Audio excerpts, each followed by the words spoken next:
So one of the questions I had is that is there the quality of information that comes to us?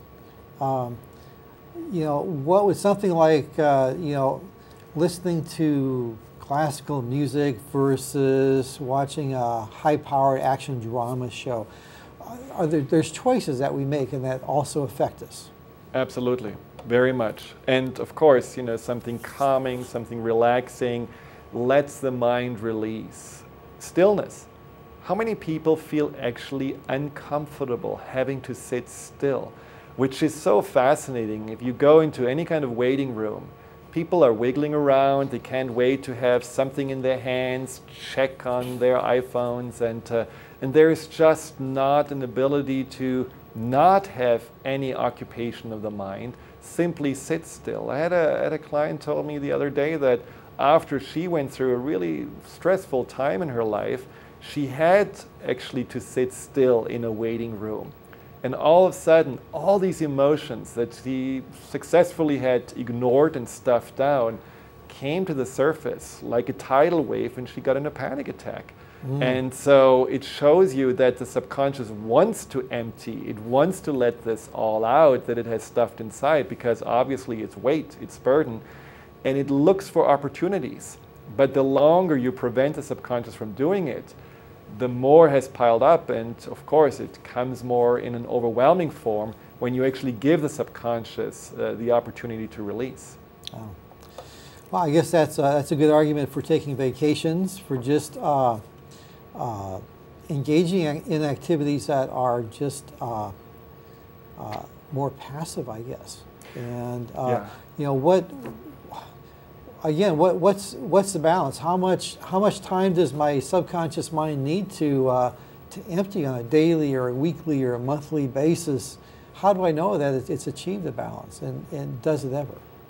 Well, it's interesting because you said passive activities, so it's kind of, It's an oxymoron, isn't it? It's an oxymoron, but you're right, there is actually different grades of how much you are letting your subconscious unfold versus how much you are supporting your subconscious actively to let go and to release things from that storage place. And so sitting still, meditation, simply breathing in and out, these are all wonderful things that only take about 10 minutes a day and make a huge impact already. Or letting your mind wander where it needs to go. Then there are more active activities, like the morning pages, where you just use 5 minutes in the morning to let your thoughts stream out into the pen, onto the pages, and let your mind simply go off and express. Remember, a lot of impression happens during the day, very little expression. So anything that you can express, whether it's through writing. I had a client who wrote a musical for herself. It's an 11-minute musical of her life with very positive messages, and she decided as her way to declutter her mind on the weekends, she's singing those tunes all day long. It's in her head, and that's her way of expressing herself. So being creative, not from the head, not forcing something, but really allowing through creativity the expression of the subconscious mind is a more active form of letting those things that you have taken on.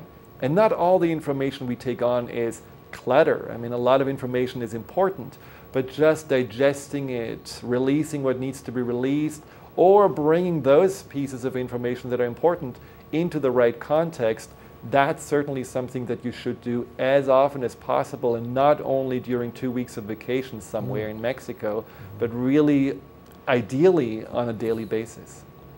I've heard of the habit or the ritual of writing a little bit when you first wake up in the morning or right before you go to bed at night is a very powerful way of actually communicating with your subconscious mind. It allows the subconscious to express itself, to declutter a little bit, I guess. And I had one friend that claimed, she said, if I write it for about 10 minutes right before I fall asleep at night, she says, I can ask different questions of my subconscious. And she says, I'll get answers to them. I'll wake up with these answers right away. She says, it's the most amazing thing.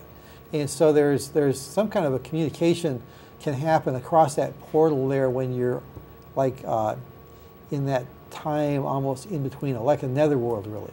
Well, your subconscious gives you answers even if you don't ask, through, for example, the dreams. And just becoming aware of the metaphors of the dreams can be very, very powerful to also understand what the messages are from your subconscious. But you can actually work directly with your subconscious to teach a subconscious to empty itself on a regular basis. It's a little bit like defragmenting the computer or emptying the bin at home. And the way to do this is really working with metaphors. Now, Dr. Bernie Siegel, some of you may know, he is a physician who started also to work with cancer patients and patients that had chronic illnesses through the mind-body-spirit connection. And he used metaphors very, very successfully in helping people to work with the subconscious mind. Now, one of my close relatives was using his techniques when she had breast cancer. And so the metaphor in that case, what she used was imagining the breast cancer and then having little fish coming in and eating up the cancer. And every day she spent 5 to 10 minutes on directing her mind-body connection to do that. At the time of the surgery, the cancer was 50% smaller than it was originally diagnosed. And she is actually a physician herself and was amazed upon the results she had achieved. And so there is something that our subconscious understands simply by using metaphors. So what you can do is, for example, have a metaphor of letting out the bathtub at night, or imagining that all the clutter of the day you put into a black bag and you put it outside and you let it be recycled or put to the dumpster, and then let your subconscious simply follow with those suggestions as you are visualizing or thinking about it. I have made a CD that helps people a lot. It's called Be Free, and it's a self-hypnosis CD.